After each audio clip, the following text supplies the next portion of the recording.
Well, one of the reasons, though, that stocks were a bit lower today was because of the disappointing retail sales report.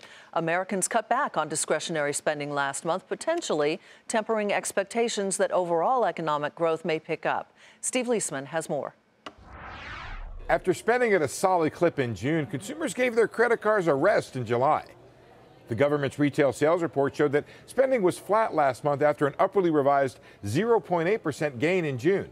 The concern among economists was whether this was just a pause or if consumers who have been single-handedly holding up the economy might be ending their spending ways. Sales fell across a broad swath of categories for the month. Clothing, sporting goods, and department stores saw declines, along with grocery stores and restaurants.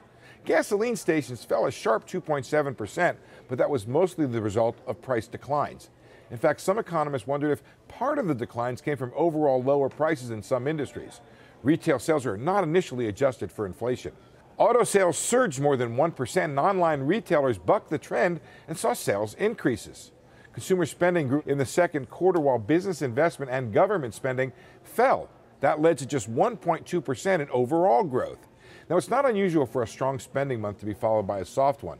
But if spending stays flat in August, there will be concerns the economy might not be growing at all, or even that it's entering recession. So far, marquee retailers like Nordstrom and Macy's have reported better sales. Earnings from Target and Walmart, they're going to be watched closely next week. The Fed's going to be watching too. Soft consumer spending adds another reason for caution in raising rates. For Nightly Business Report, I'm Steve Liesman.